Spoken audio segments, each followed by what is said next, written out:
नमस्कार, विंध्या टाइम्स में आपका स्वागत है।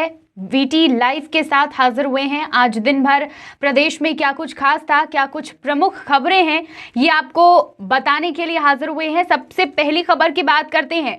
आश्रम, आसाराम आश्रम की तर्ज में देवास में एक कबीर आश्रम है जहां पर महिलाओं के साथ अनैतिक कार्य किए जा रहे हैं, महिलाओं का शोषण किया जा रहा है।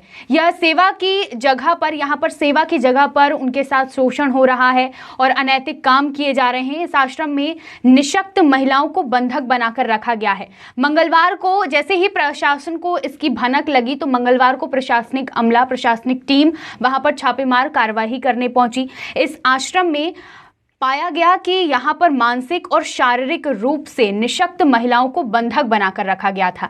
प्रशासन ने पूरे मामले में अज्ञात व्यक्ति पर विभिन्न धाराओं के तहत प्रकरण दर्ज कर लिया है।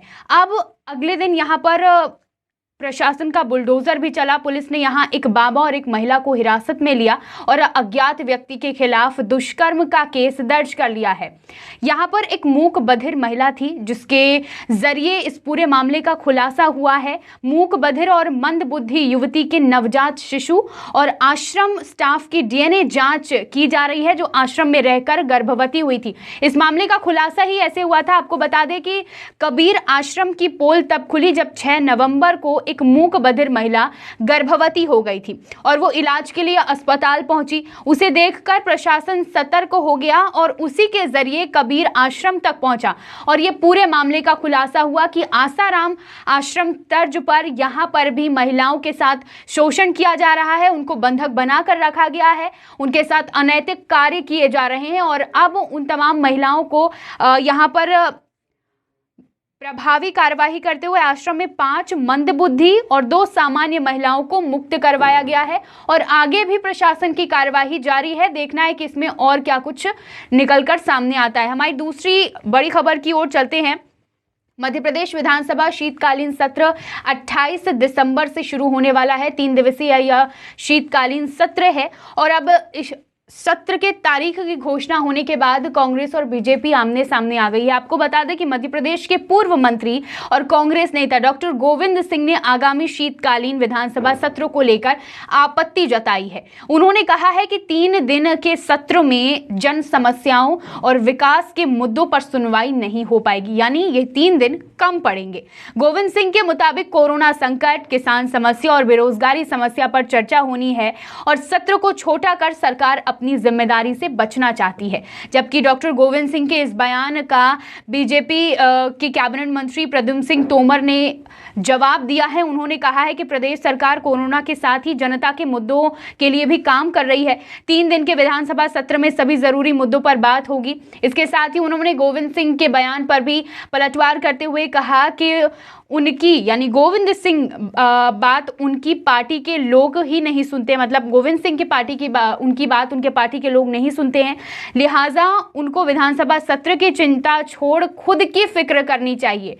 तोमर ने यह भी कहा कि सब जानते हैं कि कांग्रेस में डॉक्टर गोविंद सिंह के खिलाफ किस तरह का षड्यंत्र चल रहा है। तो गोविंद सिंह के बयान पर प्रद्युम्न सिंह तोमर ने चुटकी लेते हुए पलटवार किया है। आगामी 28 दिसंबर से 30 दिसंबर तक विधानसभा शीतकालीन सत्र है। कई महत्वपूर्ण विधेयक पारित होने की भी बात चल रही है। देखना होगा कि क्या कुछ महत्वपूर्ण फैसले शीतकालीन सत्र में लिए जाते हैं।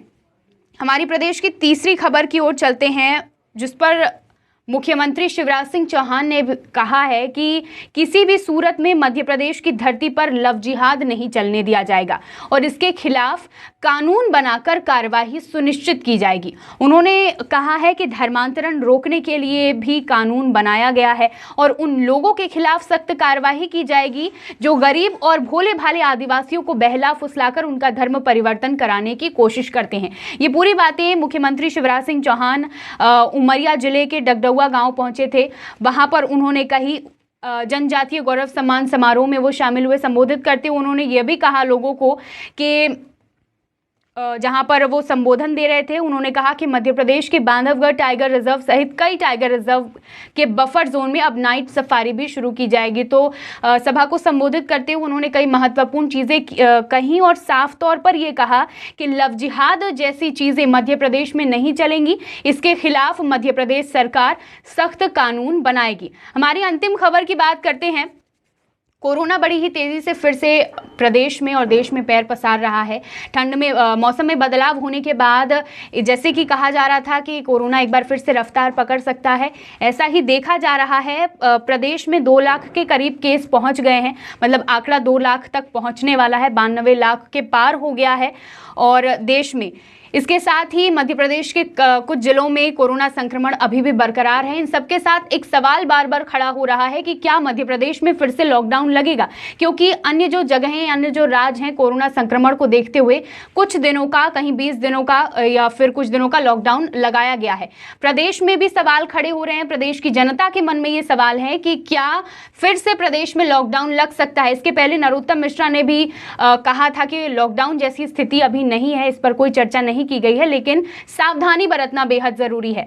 अब इस पूरे मामले को साफ कर दिया है मुख्यमंत्री शिवराज सिंह चौहान ने। उन्होंने कहा है, अपने एक बयान में उन्होंने कहा है कि मध्य प्रदेश में दोबारा कोई लॉकडाउन नहीं होगा। प्रधानमंत्री नरेंद्र मोदी के साथ कई राज्यों के मुख्यमंत्रियों की बैठक थी और इस बैठक के दौरान मध्य प्रदेश में कोरोना की स्थिति क्या है, कितने मरीज हैं, सारी जानकारी मुख्यमंत्री ने प्रधानमंत्री नरेंद्र मोदी को दी। और इस बैठक के बाद उन्होंने बयान जारी किया है कि मध्य प्रदेश में लॉकडाउन दोबारा नहीं लगेगा, लेकिन सावधानी सभी को बरतनी है। तो आज की हमारी 4 बड़ी खबरें, तमाम खबरों के लिए देखते रहिए विंध्या टाइम्स। बहुत बहुत धन्यवाद।